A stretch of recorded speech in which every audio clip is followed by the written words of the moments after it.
caso, en realidad es un caso conjunto que fue referido por el doctor Juan Vicente Espinosa al servicio pues, de oftalmología e infectología del Pablo Tobón. Entonces, es un caso de panoveitis y ya vamos a desarrollar el tema. Primero les voy a presentar el caso.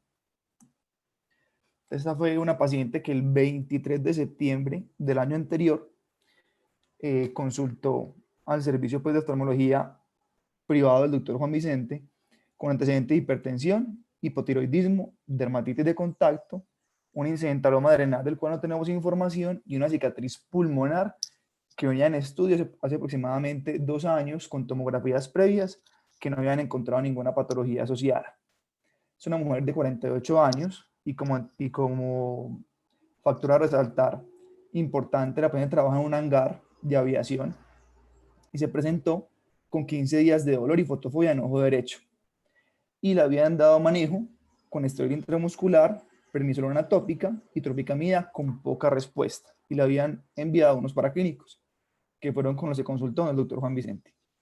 Tenía una toxo IgE negativa, G positiva, una PPD negativa, ANA y ENCA negativos, HLA27 negativos, un FTABS negativo. Y una radiografía que tenía un engrosamiento del parénquima apical izquierdo. El examen físico oftalmológico ese día tenía una agudeza visual de 20/80 en ojo derecho y 20/50 en ojo izquierdo. En cámara anterior había células 2 cruces, flare de una cruz y precipitados queráticos finos en el ojo derecho, con una presión intraocular de 7 y de 9 respectivamente. Al fondo de ojo, los hallazgos llamativos fueron una lesión blanco-cremosa inferonasal al disco, de bordes no definidos, con una vitritis 2 de 4 cruces. Y en la periferia se veían lesiones difusas retinales blanco-cremosas no definidas. Con este examen físico y con la poca respuesta, luego de una semana de manejo con esteroide y tropicamida, el doctor Juan Vicente decide remisión al Pablo Tobón para estudio de linfoma intraocular versus tuberculosis ocular. Ese mismo día entra al servicio de oftalmología del Pablo, se encuentra con 20/60, 20/40, precipitados queráticos, uso de Krukenberg y células 2 cruces y una presión de 8/12.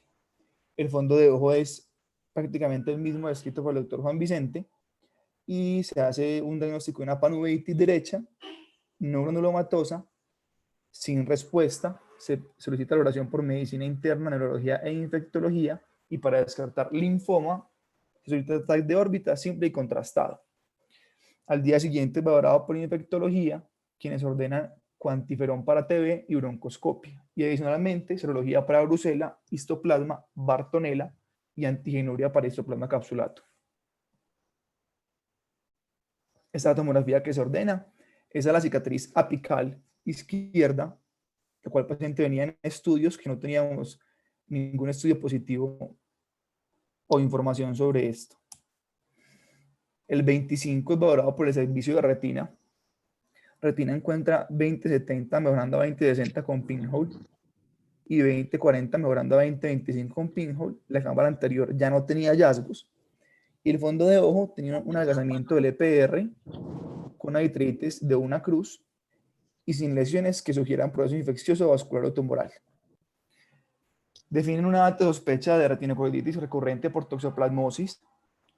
Dan manejo con prednisolona tópica una gota cada 6 horas, oral y control en 2 semanas. Y en el TAC de órbitas no había lesiones compatibles con linfoma. Y deciden alta hospitalaria por parte del servicio de oftalmología y seguimiento ambulatorio. Consulta el 5 de octubre con resultados de angiografía donde el doctor Juan Vicente ahí se encuentra con una agudeza visual de 20/200 en ojo derecho y 20/40 en ojo izquierdo. Cámara anterior con trazas y una presión de 10 y 13. Y en el fondo de ojo hay una turbidez vítrea con celularidad, sin aparente actividad. Aún estaba muy turbio el vítreo y había lesiones pálidas difusas, nasales y temporales. Bueno, esta es la angiografía. Esta angiografía del ojo sano, es un ojo izquierdo. Vemos que no hay opacidad de medios, no hay lesiones, no se alcanza a apreciar la excavación. y la coroides pues tiene una translucidez del EPR, es una paciente muy blanca y está leído pues como un fondo de ojo albino. Y aquí ya estamos viendo el ojo pues enfermo, que es el ojo derecho. Entonces, en el ojo derecho vemos una opacidad de medios marcada, que es muy difícil la valoración de la angiografía. Se aprecia y se lee en el resultado de la angiografía una lesión hiperfluorescente inferonasal al disco, que sería esta de acá que estoy señalando con el puntero, con dos lesiones satélites, también nasales e inferiores a esa lesión inicial, y una hiperfluorescencia temporal periférica homogénea que se mantiene durante todo el estudio. Aquí seguimos con las siguientes imágenes. Esa lesión aumenta la fluorescencia a medida que aumentan las fases del estudio y se lee finalmente como una opacidad de medios en ojo derecho con zonas de hiperfluorescencia por tensión peripapilar inferior y en periferia nasal y temporal, con hiperfluorescencia difusa macular.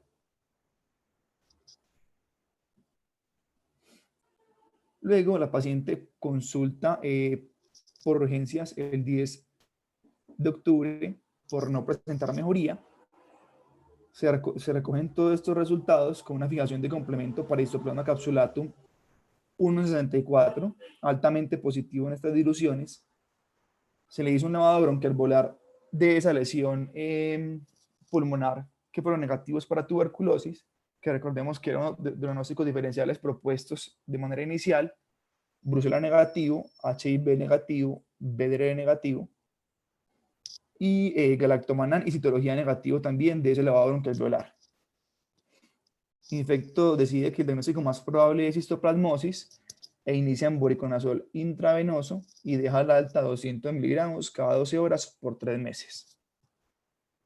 En esa misma consulta de urgencias es valorada por oftalmología. Tenía una agudeza visual de 20-70, 20-30 en ojo izquierdo, unos precipitados queráticos finos y una presión de 11-11.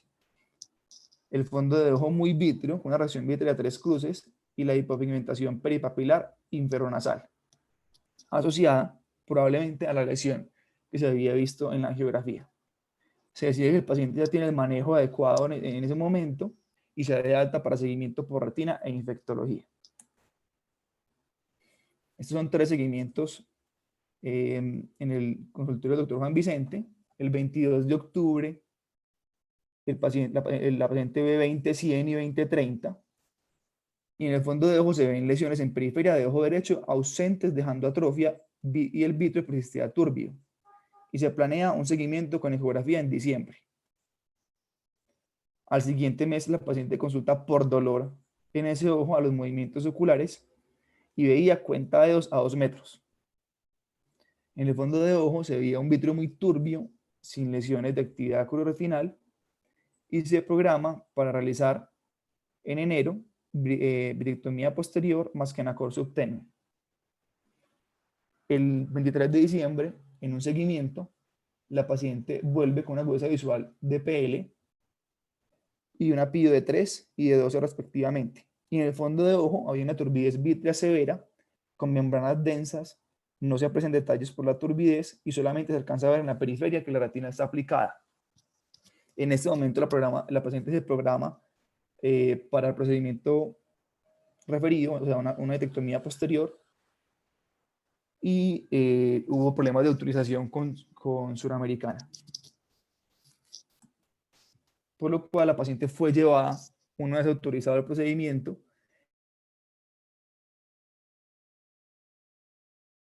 no solamente que tenía planeado pues tomar una biopsia de vitrio, se encuentra un DR traccional con múltiples rupturas, una retina friable y edematizada, con un PBR subretinal y hiperretinal, por lo que se hace una vitrectomía completa, endoláser, y se deja aceite de silicón y se toma muestra de ese vítreo. Al día siguiente la retina estaba aplicada con láser bien, pero ya se estaba acumulando un poco de fluido subretinal de manera difusa con edema macular. Al tercer seguimiento ya había movimiento de manos, pero persistía ese fluido subretinal en banda alrededor de la mácula. Y ya el 22 de enero de este año teníamos una PCR in vitro positiva para Histoplasma capsulatum y una serología en sangre negativa, lo cual indicaba que la infección estaba confinada al ojo. Y ya teníamos un desprendimiento seroso de polo posterior y periferia. Con ese examen físico, la paciente se programa para un nuevo procedimiento apoyado con los exámenes que están abajo, que es un OCT macular que tiene un DR neurosensorial macular y una angiografía que indica una inflamación del nervio óptico, un DR seroso de todo el polo posterior y una cicatriz láser 360 grados del procedimiento previo. Con esto, la paciente lleva a una banda esqueral y a un drenaje vía esqueral del fluido subretinal. Y posteriormente se aplicó endoláser en las zonas donde el fluido había delimitado o sobrepasado, perdón, la demarcación inicial del láser. Fue un procedimiento sin complicaciones. Al siguiente día la paciente seguía movimiento de manos, la cámara estaba tranquila, una retina aplicada y el bucle estaba alto. Había silicón perdón, filtrante, probablemente por la herida del trocar, se llevó a nuevo procedimiento el día de antier, se cerró la herida y la paciente continuaba con el ojo tranquilo y persistía en movimiento de manos. Entonces, esta es la presentación del caso clínico y pues el tema de revisión es histoplasmosis. En este caso, pues son histoplasmosis confinada al ojo. Entonces, en cuanto a una sola diapositiva de historia de la histoplasmosis, fue escrita inicialmente por Samuel Darling en 1905 en pacientes estudiados en la construcción del Canal de Panamá. Era un estudio de leishmaniasis sistémica, sin embargo, encontró hepatosplenomegalia y patología pulmonar en esos pacientes y describió unos cuerpos intracelulares que él dijo inicialmente que eran protozoarios y lo llamó histoplasma capsulatum. Y en 1940 se hizo el primer reporte de compromiso ocular, es decir, 35 años después. En cuanto a la epidemiología, es la micosis endémica más común en Estados Unidos y de todas las micosis es la primera de hospitalización y muerte en ese país.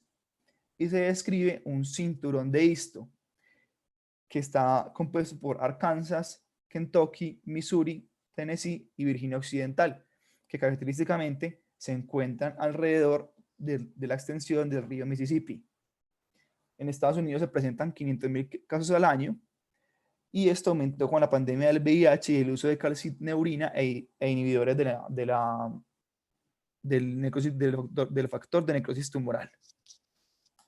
Aquí estamos viendo un mapa de distribución de los casos de histoplasma capsulatum, pero asociado a VIH. Y ya vamos a ver por qué les hablo de asociado a VIH.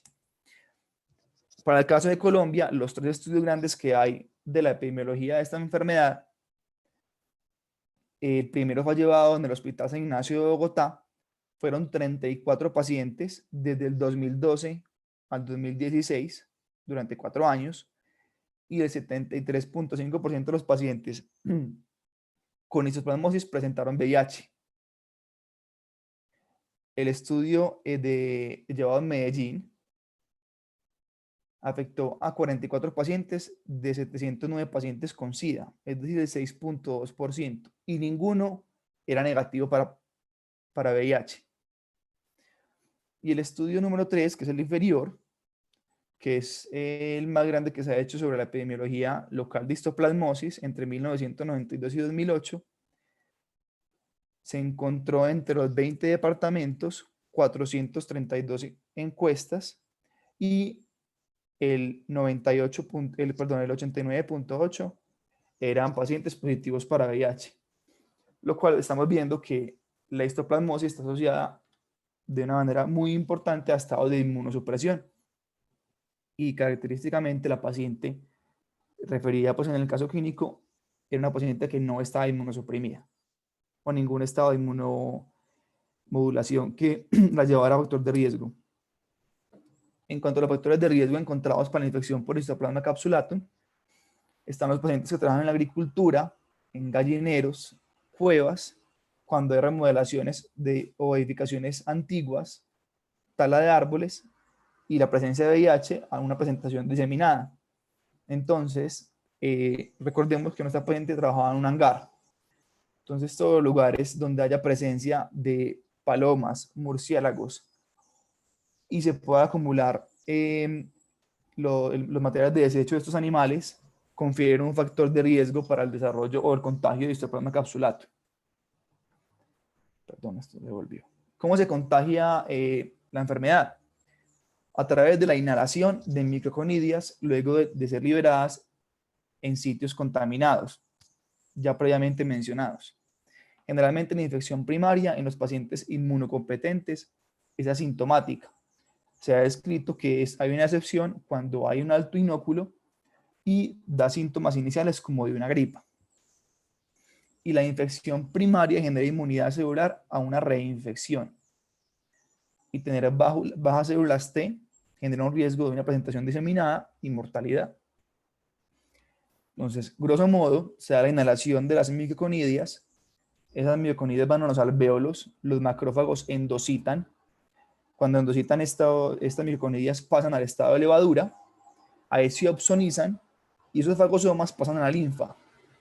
A través de esa linfa entran en contacto con el sistema inmune celular y alrededor de 2 semanas se genera esa inmunidad y se controla la infección. Y se pueden, luego de ver controlar la infección, la formación de granulomas que se calcifican y se fibrosan, que era lo que se estaba sospechando en esa lesión apical pulmonar izquierda que presentaba la paciente del caso. Aquí pues está graficado lo que pasa. Entonces se inhalan en el medio de riesgo, se liberan microconidias, son inhaladas, macrófagos, linfa, inmunidad celular, y ya esta inmunidad celular puede formar quistes en varias partes. Entonces, ¿qué presentaciones podemos tener de histoplasmosis? Pulmonar aguda, pulmonar subaguda y pulmonar crónica. Y en la diseminada, inicialmente se planteaban la mediastinal, la ocular y en piel, y pongo la ocular en un color diferente porque ya se considera que la ocular no hace parte de la presentación diseminada o se puede considerar como un espectro de la enfermedad aparte. Ahora vamos a hablar del compromiso ocular netamente. Entonces, en generalidades se considera que es una corioretinopatía multifocal subclínica. Es decir, generalmente no nos damos cuenta del diagnóstico sino de manera incidental. Fue descrita inicialmente por Gass en 1940, como yo lo había mencionado, y se teoriza que la infección primaria sucede años antes de la aparición de lesiones y de síntomas. Y el pico de aparición es entre los 20 y 50 años. Y la triada clásica que vamos a encontrar en seguimiento posterior, que ahora vemos imágenes, es atrofia peripapilar, cicatriz corioretinal y neovascularización coroidea. Ninguna de estas tres presentada por la paciente.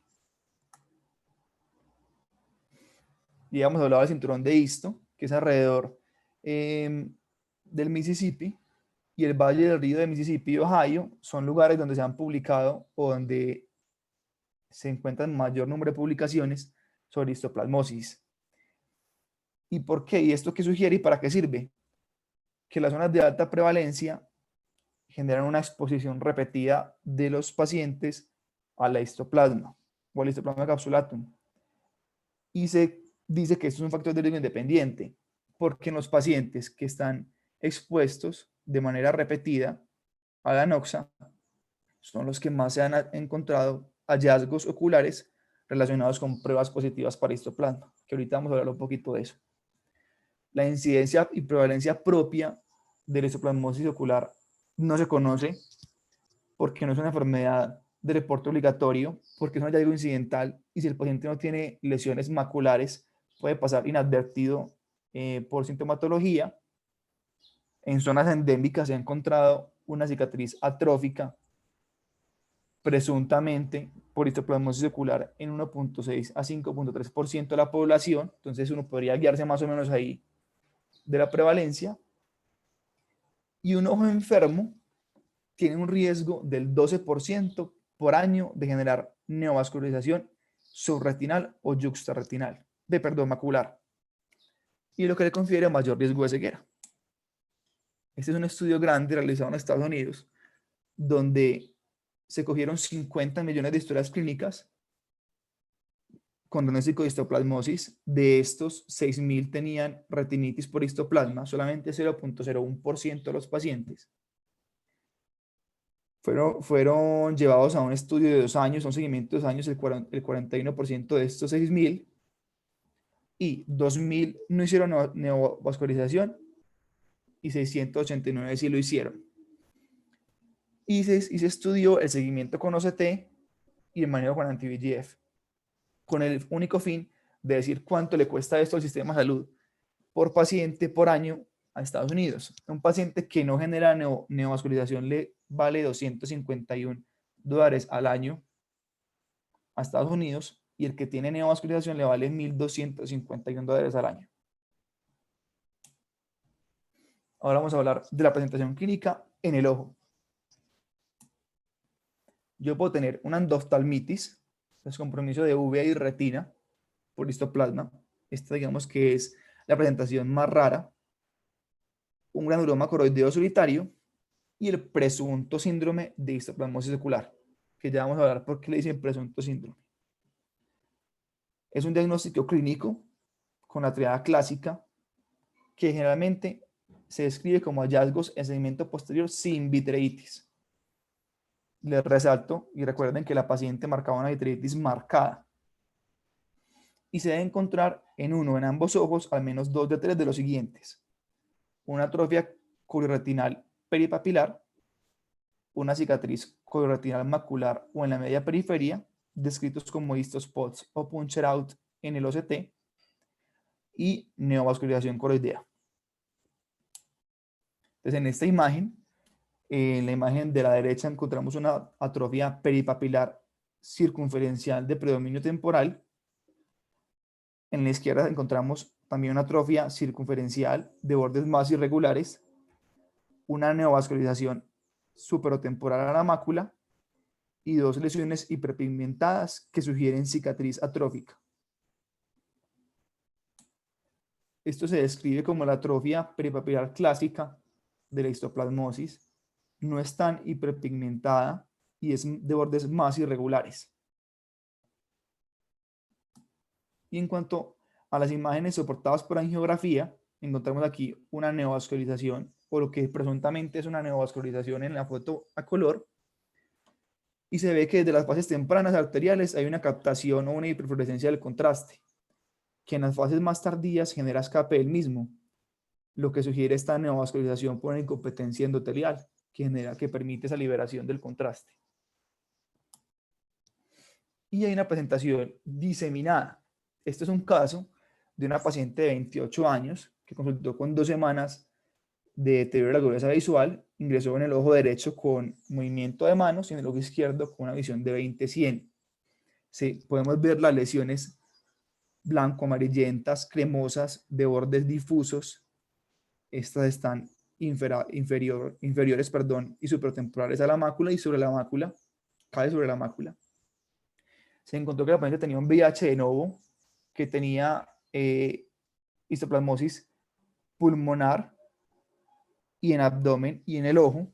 Se trató de manera agresiva con terapia antirretroviral y a los 3 meses luego del tratamiento vuelve con una visión 20-150, 20-25, y este fue el resultado de la cicatrización de esas lesiones. En cuanto a las manifestaciones agudas de la histoplasmosis ocular, tenemos muy pocos datos, precisamente porque no presenta síntomas si no tiene un compromiso a nivel macular. Clásicamente se describen manchas blanco-cremosas nuevas con síntomas respiratorios como hallazgo incidental, y se describe ese flu-like, que es tos, fiebre baja y malestar general de 3 semanas de duración. Y se teoriza que 7 semanas luego de estos síntomas sistémicos aparecen las lesiones en retina sin vitreitis ni baja visión. Y en las crónicas hay lesiones blanco-cremosas hiperpigmentadas de apariencia atrófica y una cicatriz disiforme subfoveal si se presentó una neovascularización subfoveal. Y se describen en las lesiones perimaculares metamorfopsias, baja agudeza visual y escotomas paracentrales. Entonces, en esta imagen de la derecha vemos lo que se describe como agudo, la atrofia peripapilar de bordes irregulares, manchas periféricas múltiples de codoretinitis cremosas de bordes difusos y unas cicatrices más nasales. Y en la crónica, que estos son ojos diferentes, se ve una cicatriz disiforme, varias lesiones hiperpigmentadas atróficas codoretinales. En cuanto a la patogenia, hay una discrepancia entre la enfermedad sistémica por histoplasma y la histoplasmosis ocular. Y de ahí se origina el término presunto síndrome de histoplasmosis ocular. ¿Por qué se llama presunto? Porque hay hallazgos que apoyan que la histoplasmosis sistémica o esté acorde con la ocular y otros que lo refutan. ¿Qué lo apoya? Pacientes que tienen el skin test positivo, con hallazgos oculares positivos y ojos enucleados por otra causa que no sea histoplasmosis. Hay 3 casos descritos de histoplasmosis que posteriormente se enuclearon por melanoma y se encontró que en las cicatrices atróficas se veía el histoplasma. ¿Y qué lo refutan? Que hay histoplasmosis ocular en zonas no endémicas de la enfermedad, es decir, que no hay exposición repetidas a la noxa, que ya les había comentado que era factor de riesgo, con skin test negativo.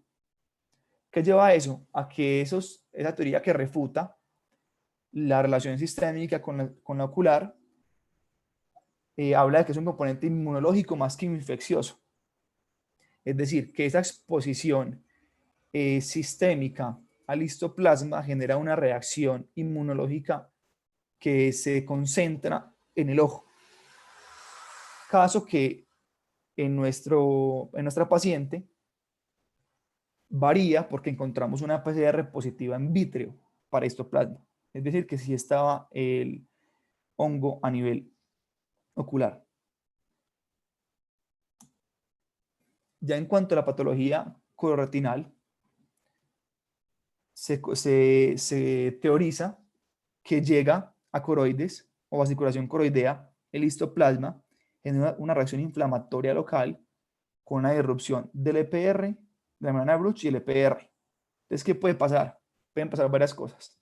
Que inmediatamente de la infección se genera una cicatriz atrófica con una pérdida de la anatomía de esa diferenciación entre la coroides y la retina, delimitada por la membrana de Bruch y el EPR.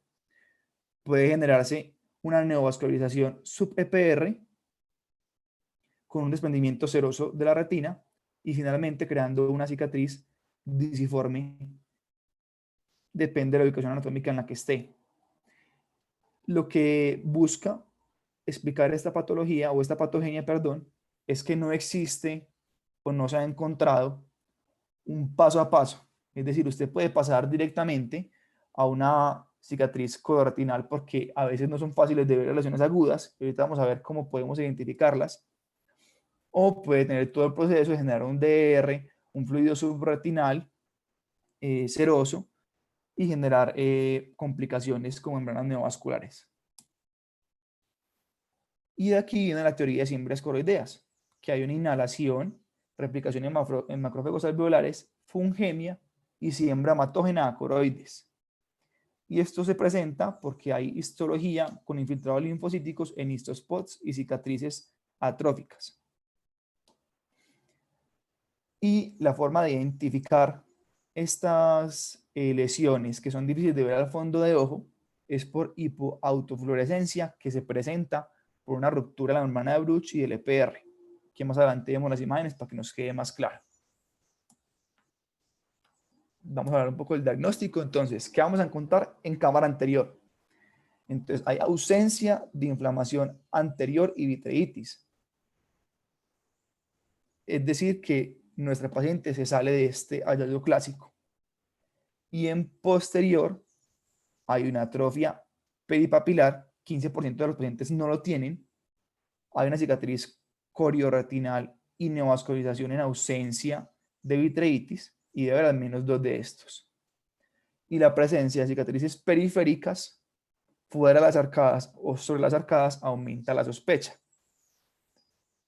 Entonces, vamos sin inflamación ni en cámara anterior ni en cámara posterior, con cicatriz atrófica, con neovasos y con atrofia peripapilar. Ninguna de las anteriores presentada por la paciente. Y si vemos esta imagen que les presento a la derecha, hay unas lesiones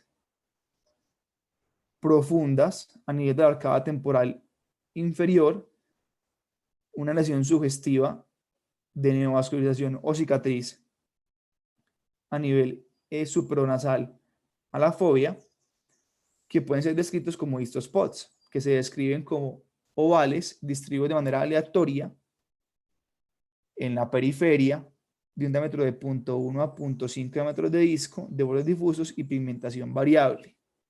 Pero es difícil verlo en presentaciones agudas. Y aquí es donde da utilidad la autofluorescencia.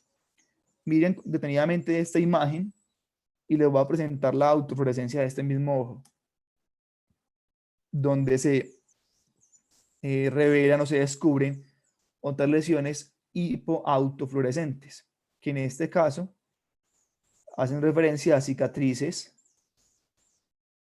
periféricas o histospots por una infección crónica. Entonces voy a volverme a la imagen anterior. Podemos ver que en esta zona de la arcada temporal superior uno no ve unas lesiones claramente definidas y cuando pone la autofluorescencia se revelan estas. En cuanto a la geografía, nos va a servir para encontrar neovascularización coroidea, donde se visualiza desde fases arteriales tempranas con fuga de contraste. La atrofia peripapilar y las cicatrices hiperfluorescen y se genera una tensión escleral progresiva. Y la indocianina verde nos permite ver membranas neovasculares ocultas que están sub-EPR. Aquí tenemos un ejemplo, en una foto color donde vemos dos lesiones blancas interarcada superior e inferior, una lesión sugestiva de neovascularización coroidea con hemorragia asociada. En la angiografía vemos una hipofluorescencia por bloqueo a nivel de la hemorragia, que es esta de acá. En las fases arteriales tempranas empieza una captación de contraste rápida por esa membrana neovascular que permite fuga del contraste en fases tardías y una lesión hiperfluorescente compatible con cicatriz cororetinal. Y acá, en esta nueva imagen superior de lo mismo, simplemente les quería mostrar que a esta paciente le hicieron láser alrededor de esa membrana neovascular y terminó con una cicatriz atrófica que muy probablemente le esté quitando mucha visión por la cercanía a nivel macular. Esto fue a los 2 años del láser. En cuanto al OCT, es muy valioso para ubicar la extensión y el compromiso a nivel de la retina de la membrana neovascular, de la neovascularización coroidea, y se hace para monitorear la enfermedad. De manera clásica, ahorita vemos una otra imagen, las cicatrices se ven como sacabocado, y lo que encontramos en estas que les presento en la diapositiva, aquí tenemos una membrana neovascular que está sub-EPR, aquí vemos todo el EPR, y el EPR se eleva, pero se conserva, y acá tenemos la membrana neovascular debajo del EPR, que genera un levantamiento de las capas de la retina y acumulación de líquido debajo de la neuroretina y sobre el EPR. Aquí ya tenemos una subretinal, donde hay líquido entre el EPR y la elipsoides. Y aquí tenemos una retinal angiomatosa, donde se ve una pérdida de todas las capas con una acumulación de líquido entre las capas de la retina. En la imagen número 2 vemos una autofluorescencia, donde la cicatriz, como ya habíamos hablado, hipoautofluorece, y se le hace un OCT a esta cicatriz, y esto es lo que les describía ahora como lesión en sacabocado o punch out, donde hay un desorden de todas las capas de la retina, una pérdida del EPR y se ve esta imagen en Saca-Bocado, con un aumento de la transmisión de la luz a través de la coroides. En cuanto a las variantes y los diagnósticos diferenciales, tenemos todos los síndromes de puntos blancos descritos a nivel retinal, que son todos estos aquí mencionados, es que no vamos a tener a hablar de cada uno de ellos, y causas distintas a esta de neovascularización, como la idiopática, como la ruptura de coroides, como la miópica y la relacionada a la degeneración macular asociada a la edad exudativa. Y los principales para nuestro caso eran linfoma y toxodifusa, que es una presentación atípica. Les va a presentar dos diapositivas de estos diagnósticos diferenciales principales. La toxoatípica es de pacientes inmunosuprimidos mayores de 70 años con VIH como factor de riesgo para inmunosupresión y uso crónico de esteroides. Y son pacientes donde la reacción vítrea es severa, donde no encontramos la lesión clásica de bordes plumosos, brillante, como un faro en la niebla, sino que encontramos lesiones múltiples de distribución difusa y altamente confusoras por uno sospechar que es una toxoplasmosis. Y el linfoma intraocular son células malignas linfoides afectando la retina del vítreo nervio óptico con o sin compromiso del sistema nervioso central. Los que se presentan con linfoma intraocular, 80% harán a 5 años compromiso cerebral. Y podemos encontrar estas lesiones que creería uno que es vitreitis, pero acá están referidas como células malignas infiltrando el vítreo.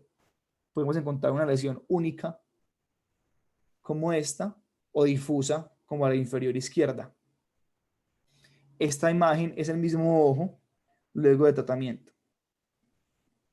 Y 80% son bilaterales asimétricos. Y en cámara anterior puede haber precipitados células Cifler por la pérdida de esa barrera hematoacuosa y hematorretinal.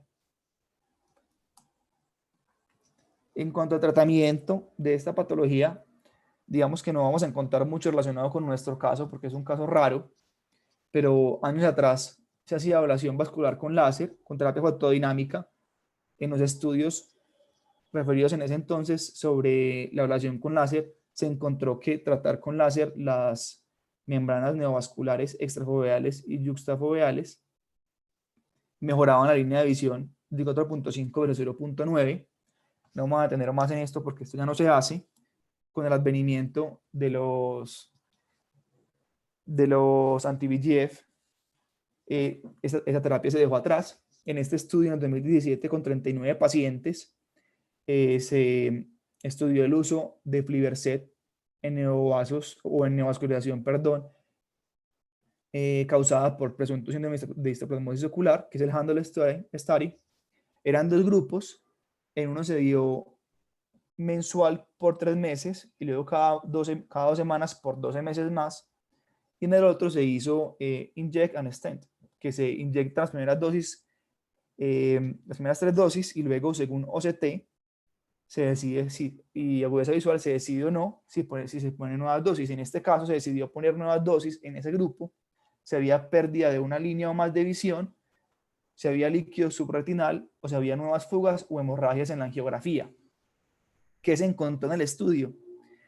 Que a lo que se refiere a agudeza visual, como vemos en esta primera gráfica, ambos grupos, tanto el de manejo intensivo como el de inyectar y extender, tuvieron mejoría de la agudeza visual, teniendo una mejoría más notable el grupo de inyectar y extender, que es la línea discontinua más amplia, este inferior, tanto en la agudeza visual LogMAR como por ETDRS. Y en cuanto al grosor de fibras nerviosas centrales, también se encontró que disminuía el grosor en ambos grupos con diferencia no significativa entre ellos, pero en ambos disminuía. ¿Qué llama la atención en este estudio o qué puede llevar a sesgos? Y es que la peor visión inicial era de 20/50. O sea, una visión muy buena. Y que el efecto adverso más común fue catarata subcapsular posterior, lo que limita pues la evaluación de la agudeza visual. Y aún así, los resultados fueron buenos en cuanto a mejoría de agudeza. Y el número de inyecciones por año pues es de esperarse que sea mayor en los pacientes que tenían un manejo sostenido e intensivo versus los que tenían uno inyectar y extender. En este estudio también se estudió el aflibercept y se encontró que a 12 meses la capa de fibras centrales también disminuyó de manera significativa y que la agudeza visual también mejora, apoyando como una extensión el estudio anterior. Acá se ve pues, se muestra uno de los casos de seguimiento y es la enfermedad de base con la atrofia peripapilar, las lesiones posiblemente histospots, la imagen está muy pequeña, y cómo va mejorando con las inyecciones de aflibercept esa membrana o esa neovascularización coroidea que se ve acá. Este es un segundo caso donde también se ve la mejoría, y un tercer caso donde persistió el fluido subretinal pero disminuyó de manera considerable. En este otro estudio, que fue del 2012, con 150 ojos, compararon bevacizumab versus bevacizumab más terapia fotodinámica. Y se midió la agudeza visual a los 12, al año y a los 2 años, y el número de inyecciones y el tiempo libre de tratamiento. Se encontró que el promedio de agudeza visual inicial era de 20-80, y a los 12 meses y a los 24 meses se mantuvo en 20-50, y un promedio de 4 inyecciones al año. 39% ganaron 3 líneas de visión y 89% sostuvieron esa mejoría a los 2 años. Pero no hubo diferencia entre monoterapia o terapia dual. Es decir, que la inyección de antiangiogénicos sola es una buena opción de tratamiento para las neovascularizaciones coroideas asociadas a histoplasmosis ocular. Aquí se comparó el bevacizumab o el ranizumab, pues el uso de los dos en 54 ojos de manera retrospectiva. La agudeza visual pasó de 20-50 a 20-20 y fueron 4.5 dosis por año en promedio. Casi todos recibieron dosis mensual por 3 meses y luego seguimiento por OCT para decidir si se hacían nuevas inyecciones o no. De manera característica, una vez más, los pacientes iniciaban con muy buena agudeza visual, lo que está acorde con que el paciente no se queja de agudeza visual, sino que es una hallazgo incidental al fondo de ojo. Anteriormente se realizaba una remoción quirúrgica de esa membrana neovascular subcoroidea. Ahí pues hay un dibujo anecdótico de cómo se realizaba, y no se encontró diferencia significativa entre aplicar láser y la cirugía, por lo cual esto ya no se realiza. Esto es un estudio de 1994. Pero bueno, entonces en nuestro caso, ¿o vale la pena o no darle terapia sistémica a la paciente? Pues los estudios son bastante viejos. Este es del 63 y este es del 65. En este estudio fueron nada más 3 pacientes. Se les dio amoxicilina B y refieren que mejoró la agudeza visual poco, porque mejoró, entonces que era una buena opción. Pues eran solo 5 pacientes, 3 pacientes, perdón. Luego en el 65, 2 años después, se extendió un estudio a 20 pacientes y únicamente 4, que son estos que están enlistados en esta tabla de arriba, tuvieron mejoría de la agudeza visual. Tener en cuenta que aquí el diagnóstico se hacía con imágenes a fondo de ojo típicas y un skin test positivo, lo cual dice que, bueno, entonces tal vez la fotericina B no es tan buena para manejo sistémico. Sin embargo, los reportes de casos son muy viejos y únicamente se contaba con itraconazol. En cuanto al manejo intravítreo, solamente encontré 6 casos reportados de endoftalmitis endógena causada por histoplasma. Este es un caso reportado en la revista de la Sociedad Americana en el 2000, y la paciente ingresó con este fondo de ojo, con unas lesiones y un compromiso vítreo severo. Se llevó a una vitrectomía posterior más banda escleral, más anfointavítrea. En este paciente el ojo terminó nucleado, se convirtió en un ojo doloroso crónico. Este es el ojo, era bilateral, pero este fue el ojo con menor compromiso, el que pudo conservar, el ojo izquierdo. El segundo caso, y el único que encontré en paciente inmunocompetente, se hizo por baja respuesta de itraconazol. Aquí tiene un compromiso vítreo importante, pero la agudeza visual era de 20/30 y terminó en 20/20 luego de vitrectomía más anfo intravítrea. Y haciendo un resumen y volviendo a nuestro caso, encontramos varias particularidades. Es una endoftalmitis por cándida en paciente inmunocompetente, muy raro. Ausencia de atrofia peripapilar y neovascularización coroidea. Se sale de lo clásico. Había inflamación en cámara anterior. Se confirmó la infección y se confinó en el ojo con un seguimiento serológico negativo y una PCR positiva en ojo. Presentó un desprendimiento retinal seroso de gran tamaño, inflamación neuroretinal severa, que también es atípico, presencia de vitritis, que también es atípico, y parecía tener una evolución favorable con voriconazol. ¿Y por qué le resalto esto acá? Porque la paciente entre diciembre y enero suspendió el manejo oral con voriconazol, que venía con 200 cada dosis. Y la paciente suspendió ese manejo con voriconazol y pasó de esa agudeza visual 20/70 a 20/200, a movimiento de manos y a PL. Por lo que sugiere que el manejo sistémico con voriconazol es una buena opción para estos pacientes. Sin embargo, no contamos con reportes de caso que nos ayuden a soportar esa teoría. Y muchas gracias por la atención. Excelente, Marco, excelente revisión. Muy extensa, pero es un caso, primero se sale del ordinario, bien lo dijiste, y la histoplasmosis creo que es frecuente que ponga problemas. Y por eso el POHS, pues, de presuma y histoplasmosis están descrito en todas partes. Y creo que si uno no la piensa, se le pasa.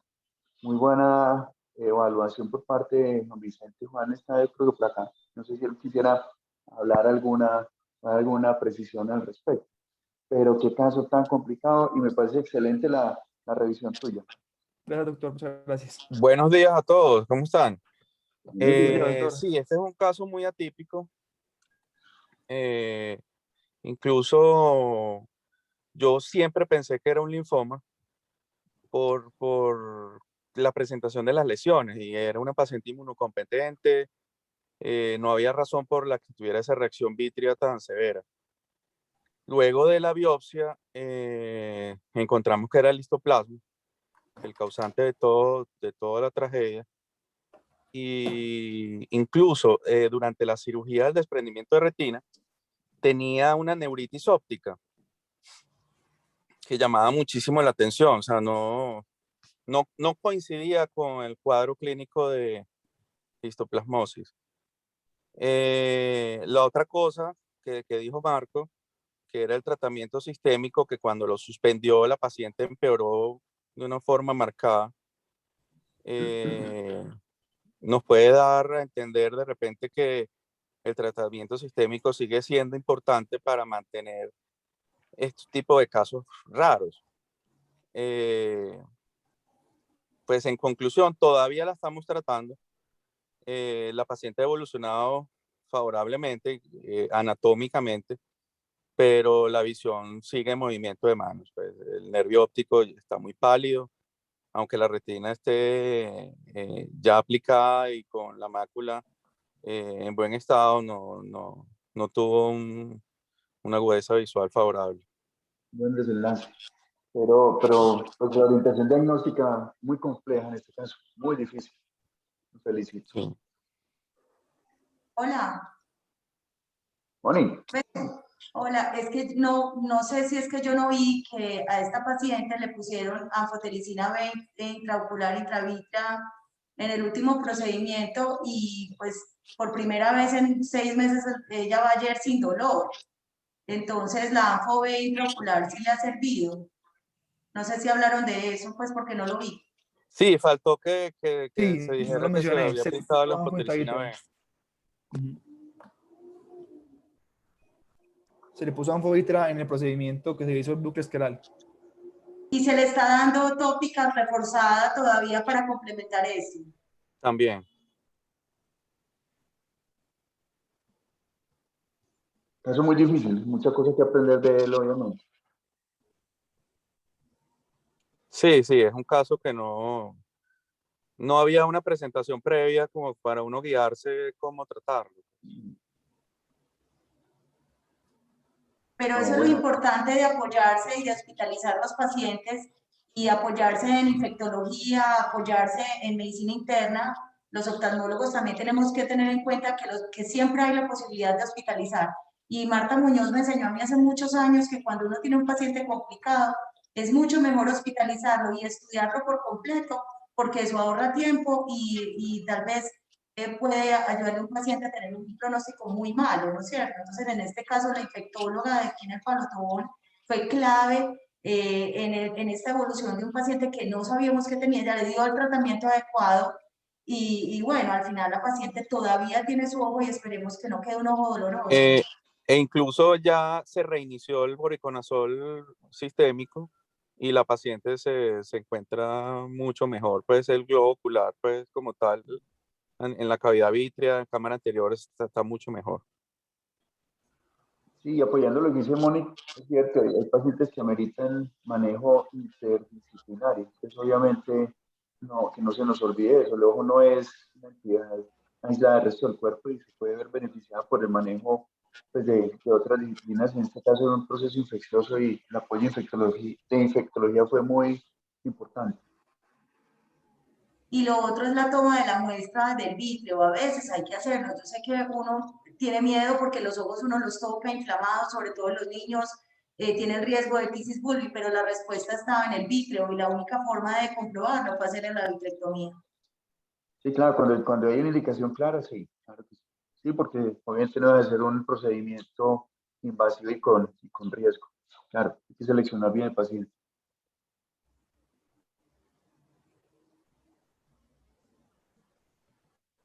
No sé si hay alguien más que quiera participar, que se vaya a salir.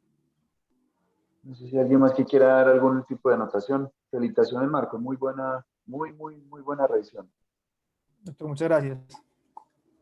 Y ahorita pues les paso el link, obviamente, para quien quiera repasar algunos conceptos que hay bastante. Sobre todo No que sé, no es tan profundo. Aquí está Isabel, la infectóloga que nos ha acompañado tanto, Isabel Ramírez. No sé si ella nos quiera contar por qué a pesar de tener esa lesión pulmonar, que yo tuve esa conversación con ella y es muy interesante, y a pesar de que la broncoscopia dio negativa, ella siguió pensando que era inoestoplasmosis. No sé si Isa nos quiera contar algo. Hola, buenos días a todos. Muchas gracias por la Buenos días. invitación.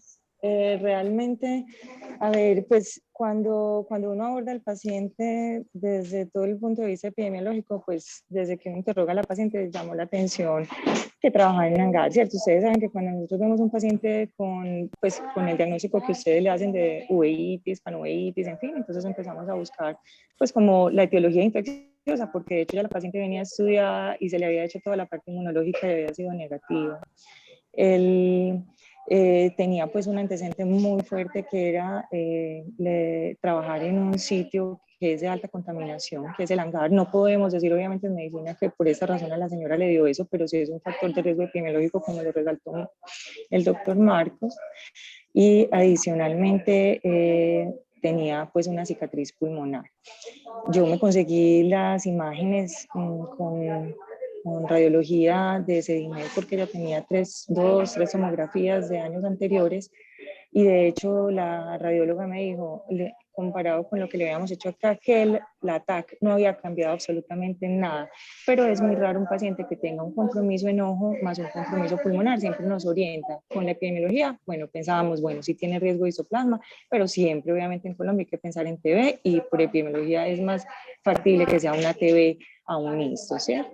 Entonces, pues básicamente intentamos hacer el diagnóstico y en esa primera hospitalización se le realizó una broncoscopia, pero los estudios fueron negativos y dado que realmente el problema de la paciente era el ojo, pues no la sometimos a una biopsia pulmonar como para decir, vea esa cicatriz, pues tiene que ser eso. Sí, la idea pues era como hacer el estudio del ojo, pero pues uno entiende que a veces, como decían ustedes, pues seleccionan muy bien el paciente antes de tomar la muestra, sin embargo, pues el diagnóstico estaba allí.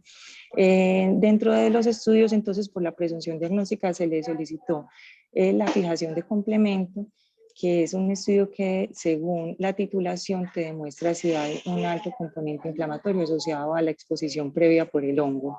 Pero aparte de eso se le pidió un cuantiferón, que el cuantiferón es como el equivalente de la tuberculina, que se le puede hacer a los pacientes cuando la tuberculina es negativa, pero usted también tiene alta sospecha de tuberculosis. Y pues cabe resaltar que el cuantiferón de la paciente también fue positivo.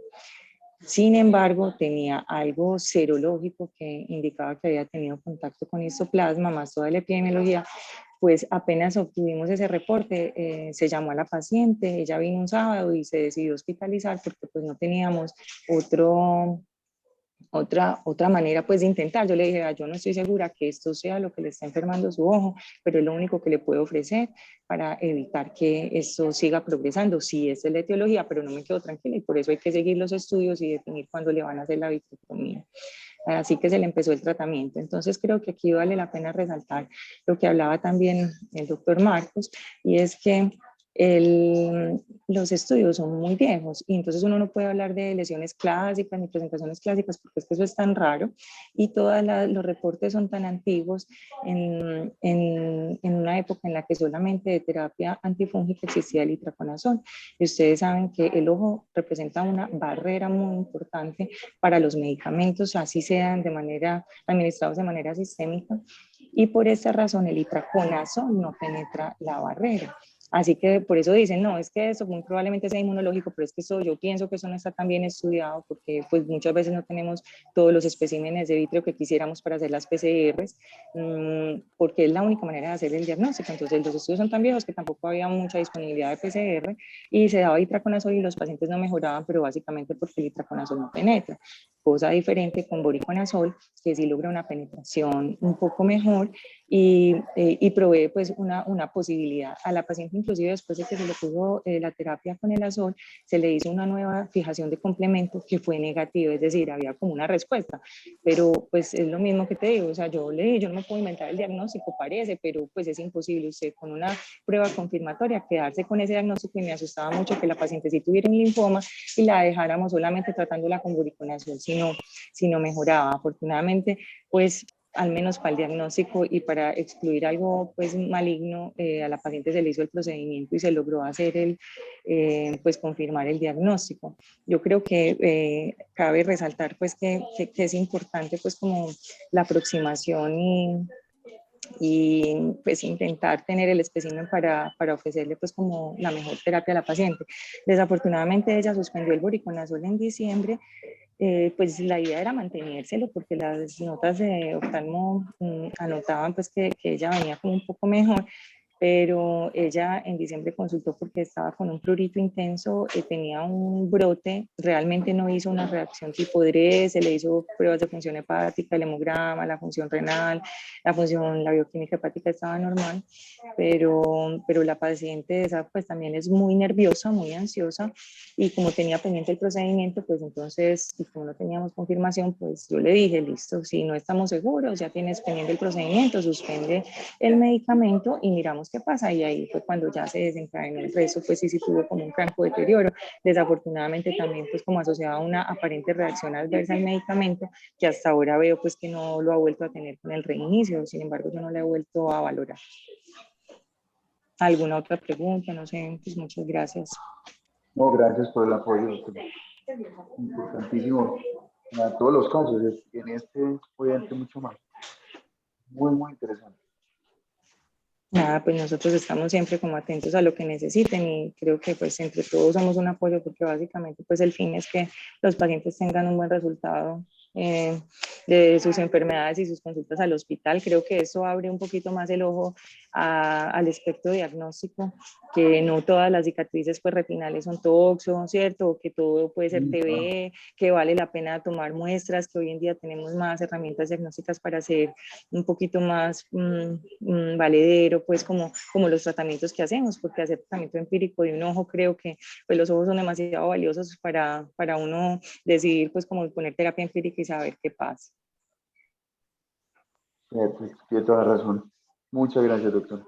Bueno, ustedes. Muchas gracias por la ayuda y por la asesoría. Con mucho gusto, igual que estamos conversando. Claro que sí. No sé si hay alguien más que quiera dar algún comentario. pero creo que Marcos, doctora y bueno, Juan Vicente, cubrieron todos los datos que necesitamos. Y como les decía, ahora les paso el link por si quieren repasar. Esto no es una entidad muy frecuente y obviamente es bueno tenerla ahí como en el armamentario y en recordar que existe esa posibilidad. Como decía la doctora, no todas las cicatrices retinales es tóxico. No sé si hay No, alguien más. muy buena la revisión, Marcos. Es solamente una preguntita que no, porque se me desconectó un momentico. La paciente tiene resonancia del sistema nervioso central porque es muy bueno dado la proximidad y la severidad del cuadro tener la resonancia. Tiene resonancia y es negativa para linfoma. Listo. Muy bueno el caso. Muchas gracias, doctora. A mí también me pareció muy bueno. Quiero felicitar pues a Marcos como lo hizo y lo que dijo la infectóloga, pues es como tener siempre esta entidad como, pues, como en pacientes con procesos infecciosos que se puede dar. Así creamos que no se puede dar, pues ya vimos el ejemplo. Muchas gracias, doctor. Bueno, no sé si hay alguien más. No, aquí están André y Laura, no sé quién se encarga hoy de lo que sí. Hola, ¿cómo están? Buenos días. Buenos días. Bueno, vamos a darle paso entonces al espacio de los diputadores. Le voy a dar primero paso a